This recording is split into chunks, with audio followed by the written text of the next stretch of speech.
안녕하십니까.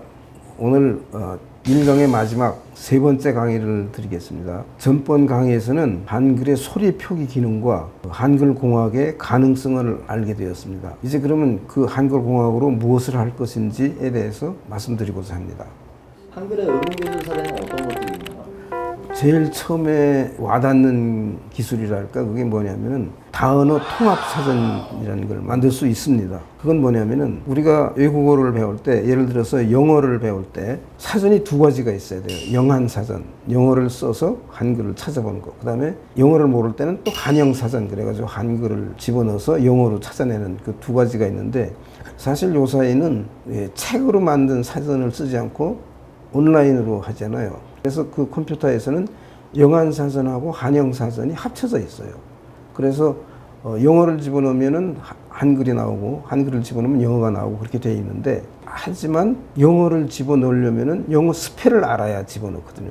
예를 들어서 러브라는 소리를 들었는데 누가 밖에 나가서 누가 I love you 그러는데 들어가지고 이 러브가 무슨 소리인지 모를 때 러브를 스펠로 LOV라고 쓸 줄 아는 사람은 사전을 찾아볼 수 있는데 LOV라고 쓸 줄 모르면 못 찾는단 말이죠. 근데 이거를 한글로 발음만 넣어서 찾을 수 있게 만들 수 있다는 거죠. 그거는 이제 표를 가지고 설명을 하면은, 영어는 영한사전은 러브에서 사랑하다가 나오고, 중한사전, 중국어 경우에는 중한사전에는 이 I, 이 사랑 애자인데 이걸 중국어로는 I로 읽거든요. 그러면 사랑 애자를 쓸 줄 알아야 돼요. 사전에다가 그 컴퓨터 스크린에다가 이렇게 자기가 쓰든지, 그렇지 않으면 I라고 알파벳으로 쓰든지 하면은 이제 애자가 다 뜨게 되는데, 이걸 처음 배우는 사람은 이걸 모를 수밖에 없죠. 그러니까 학생들은 이걸 모르는 거예요. 그래서 러브, 한글로 러브라고 써도 사전을 찾을 수 있어야 되는 거예요. 그러니까 소리만 알고도 사전을 찾을 수 있어야 된다는 얘기인데, 이게 다언어 사전이에요. 그게 박사님이 말씀하신 다언어 통합사전. 예. 그래서 그 다음번 그림을 보면은 한국어, 영어, 중국어, 일본어, 뭐 다른 언어도 좋아요. 거기다가 한국어는 사랑하다, 영어는 러브, 중국어는 아이지만 그 옆에 러브라고 발음까지 붙여놓는, 한글로 발음을 붙여놓는 거예요. 또 아이는 한글로 아이라고 붙여놓는 거예요. 그래서 이 러브 스펠과 한글로 쓴 발음을 하나의 데이터로다가 컴퓨터에 집어넣어 버리는 거예요. 그러면은 어떤 사람이 와서 러브라고 한글로 쓰면은 이 줄이 뜨게 될 겁니다. 그래서 한국어도 뜨고 중국어도 뜨고 일본어도 뜨고, 그다음에 입력만 해놨으면 다 뜨는 거죠. 한 가지 언어의 발음만 알아도 전부 찾아볼 수 있는 그런 사전이 가능해지는 거죠.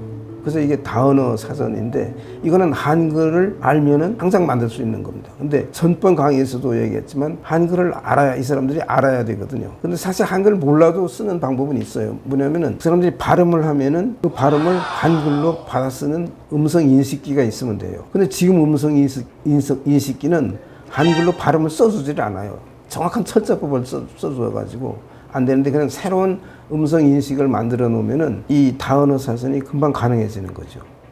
한글의 융통성을 좀 띄어할 수 있는 그런 사전이라고 좀 볼 수 있겠는데요. 그렇죠. 그러니까 스펠링을 하면 스펠링으로는 못 찾지만 한글로 발음을 집어넣으면은 찾을 수 있는 그런 사전이죠. 근데 한 가지 언어만 찾는 게 아니라 다른 언어도 한목에 다 뜨게 할 수 있는 거죠. 그래서 다언어 사전, 이거는 당장 만들 수 있는 기술입니다. 또 어떤 기술이 있을까요? 이렇게 그 한 데이터베이스에 여러 가지 언어를 해놓고 말만 하면은 그게 무슨 뜻인지 알려주는 사전이 잘 발달이 되면은 양방향 번역기를 만들 수가 있어요. 지금은 내가 단어만 가지고 얘기를 했는데, 번역은 또 문장을 번역을 해야 되잖아요. 그래서 단어를 이제 그건 좀 복잡한 기술이 들어가는데, 그것도 역시 같은 원리로다가 한쪽 언어만 얘기하면 다른 언어도 금방 찾아볼 수 있게 만들면은 양방향 번역기, 뭐 다방향도 되죠. 그걸 만들 수가 있게 되는 거죠. 그 음성 인식 기능을 이렇게 탑재를 하면은 가능할 거라고 이제 생각하시는 거죠? 그렇죠. 예. 그래서 저는 그 프로토타입을 만들었었어요. 그 카이스트에 있을 때. 그래서 실제로? 시험도 해보고. 이거 말고도 또 여러 가지 응용 기술이 있겠지만 그냥 가능성만 여러분들한테 알려드리는 거고, 그러나 이런 연구가 발전이 되려면은 한글이 먼저 전파되어야 됩니다. 한글이 이렇게 공학적 가능성이 있다는 것을 여러 사람이 알고 연구하는 사람이 많이 생겨야만 됩니다. 그래서 그 자체도 한글 공학을 발전시켜서 초보적인 기술이라도 전 세계에 퍼뜨려서 한글이 유용하다는 것을 여러 사람들이 알도록 해야 됩니다. 그래서 제가 자꾸 강조드리지만 그래서 한글 공학을 연구하는 것이 필요하다 그런 말씀입니다. 한글이라는 기술의 응용 가능성이 매우 크다. 그거하고 그 가능성을 살려내려면은 한글 공학을 연구해서 한글이 퍼져야 된다. 그래서 한글 공학을 연구하는 사람이 좀 생겼으면 좋겠습니다. 첫 번째 강의의 주된 의견이라고 생각합니다.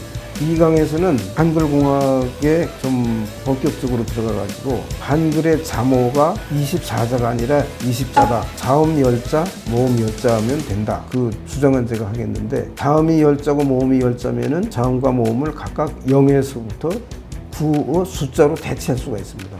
그러면은 한글을 숫자로 대체할 수가 있다는 거죠. 그 말은 또 뭐냐면 소리를 숫자로 그냥 바로 전환시킬 수가 있는 거죠. 이 한글을 저는 한글 20이라고 부르려고 그럽니다. 자음 10자, 모음 10자만 가지고 오히려 지금 한글보다 더 융통성이 있는 표기 능력을 보일 수가 있거든요. 숫자로 전환시킬 수도 있고 그러면 컴퓨터에 응용하기가 아주 쉬워지고 그렇게 됩니다. 그러면 오늘은 이것으로 마무리되겠습니다.